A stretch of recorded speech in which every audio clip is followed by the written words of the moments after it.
ఏం చంద్రబాబు నాయుడు గారు, కళ్ళబొల్లి ఏడుపులతో నీ భార్య గారిని ఏవి అనకపోయినా కూడా అసెంబ్లీలో ఏదో అనేసేశారు అని మీడియా ముందుకొచ్చి ముసలి కన్నీళ్లు కార్చి ఇష్టారాజ్యంగా ప్రవర్తించావే. ఆనాడు రాష్ట్ర వ్యాప్తంగా ఆత్మగౌరవ సభలంటూ పెట్టావే. ఈ రోజున మా నేతల శ్రీమతుల్ని అంత నీచంగా ఈ నికృష్టుడు రాధాకృష్ణ మాట్లాడితే ఒక బాధ్యత కలిగినటువంటి సీఎంగా, నీ కొడుకు ఒక మంత్రిగా, అలాగే గౌరవ హోమ్ మినిస్టర్గా, డిప్యూటీ సీఎంగా ఆడవాళ్ల జోలికొస్తే ఊరుకోమని చెప్పేటటువంటి మీరు ఈ రోజున ఇంత అవమానాన్ని ప్రతిపక్షానికి సంబంధించినటువంటి మహిళల మీద, అలాగే నేతల శ్రీమతుల మీద జరుగుతా ఉంటే ఈ యొక్క పాశవిక దాడి అని చెప్పాలి. ఇంత దారుణంగా మరి ఈ రాధాకృష్ణ ప్రవర్తిస్తా ఉంటే నీ ఆఫీసుకు పిలిచి చెప్పు తీసుకుని కొట్టి, నువ్వు మావిగన్ని డైవర్ట్ చేయటానికి ఇంతకు మించి నీకు ఎలాంటి ఆలోచన తట్టలేదా అని భయం చెప్పవలసినటువంటి తమరు సపోర్ట్ చేస్తున్నారంటే ఇంతకు మించినటువంటి దిగజారుడుతనం ఉందా అని మేము అడుగుతా ఉన్నాం. ఏమ్మా హోమ్ మినిస్టర్ గారు, మొన్న మరి అరవ శ్రీధర్ బారిన పడినటువంటి హర్షవీణ విషయంలో పాపం రోడ్డు మీదకి వచ్చి ఒక్క మాట మాట్లాడలేకపోయావు. కానీ ఈ రోజున మా నేతలు మరి ఏబిఎన్ ఛానల్ని ముట్టడి చేయటం చాలా తప్ప అమ్మా. ఎంత న్యాయబద్ధంగా హోమ్ మినిస్టర్ పదవిని మీరు ఎలగబెడుతున్నారు తల్లి. ఆంధ్ర రాష్ట్రం అంతా కూడా చూస్తా ఉంది. చూడు mister broker Krishna, sorry alias బూతుకిట్టు రాధాకృష్ణ, నిన్ను ఏమనాలో కూడా మాకు అర్థం కావట్లేదు. అసలు ఏమన్నా కూడా తప్పు లేదు అనిపిస్తా ఉంది. ఒక వ్యక్తిని ఎదుర్కోవడానికి ఆ వ్యక్తి కాదు, శక్తి అని మీకు తెలుసు కాబట్టే ఆయన్ని ఎదుర్కోవటానికి ఇంతటికి దిగజారిపోతున్నావు.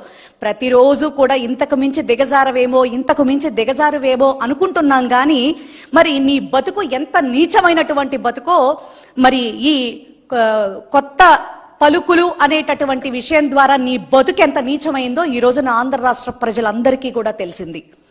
మర్యాదగా, ఖచ్చితంగా, ఎందుకంటే ఒక గౌరవాత్మకమైనటువంటి తల్లి కడుపునే పుట్టినటువంటి వ్యక్తిగా మహిళా లోకానికి నువ్వు క్షమాపణ చెప్పి తీరాలి. పర్టికులర్లీ వైఎస్ఆర్సీపీ మహిళా లోకానికి, అలాగే మా నేతల శ్రీమతులకి ఖచ్చితంగా నువ్వు రోడ్డు మీదకొచ్చి క్షమాపణ చెప్పి తీరాలి.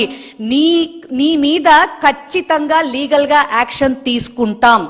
ఖచ్చితంగా ఎంతవరకు ముందుకెళ్లాలో, ఎందుకంటే మా అందరి మనోభావాలు దెబ్బతీసి మా పరువుని రోడ్డుకిడ్చినటువంటి ఎంత అనకూడని మాట నువ్వు మాట్లాడేవో, నీ మదం, నీ అహంకారం.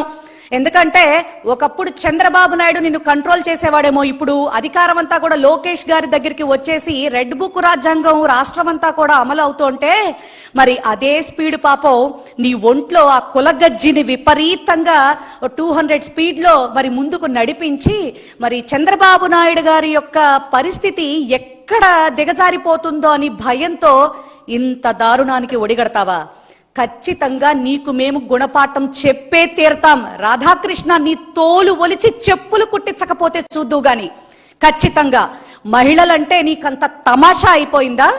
ఎంత దారుణంగా నువ్వు మాట్లాడుతా ఉన్నావు. రాష్ట్రంలో ఎంతో మంది ఆడవారికి అన్యాయం జరుగుతుంటే నీ మీడియా న్యాయంగా మాట్లాడేటటువంటి పరిస్థితి లేదు. గాని మా నేతల భార్యల్ని పట్టుకొని నికృష్టపు మాటలు మాట్లాడటానికి మాత్రం మరి నువ్వు ఒక జర్నలిస్ట్వి, నీదొక మీడియా, నీదొక ఛానలు, నీదొక బతుకు.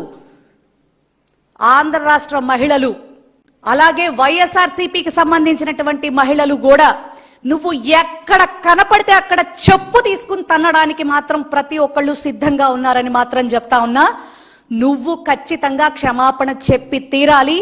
ఈ యొక్క భయంకరమైనటువంటి ఈ సిచ్యువేషన్ ని నువ్వు ఖచ్చితంగా కంట్రోల్లోకి తెచ్చుకోవాలి రాధాకృష్ణ. లేకపోతే మా విశ్వరూపం అనేది చూస్తాం. ఈ రోజు మా నేతల ఆగ్రహాన్నే తట్టుకోలేకపోయావు. ఇది నువ్వు కనుక బయటికి వచ్చి క్షమాపణ చెప్పకపోతే మరి సిచ్యువేషన్ ఇంకెంత దారుణంగా మారబోతోందో మా మహిళా లోకం ద్వారా నీకు నిరూపించి చూపిస్తాం. ఖచ్చితంగా మరి నువ్వు నిజాయితీ అయినటువంటి, నాకెంతో ఎక్స్పీరియన్స్ ఉంది అని చెప్పుకునేటటువంటి నిజమైన జర్నలిస్టువి. నాకు ఒక ఛానల్ ఏడ్చింది, నేను ఒక న్యూస్ ఎడిటర్ని అని చెప్పుకునేటటువంటి పరిస్థితి నీకు గనక ఉంటే నువ్వు చేసిన తప్పుడు పనికి ఖచ్చితంగా నువ్వు బయటకు వచ్చి క్షమాపణ చెప్పి తీరాలి అని డిమాండ్ చేస్తా ఉన్నాం. లేని పక్షంలో ఎటువంటి పరిస్థితులు చవి చూస్తావో మరి మాటల్లో అయితే చెప్పలేను. Please subscribe .news.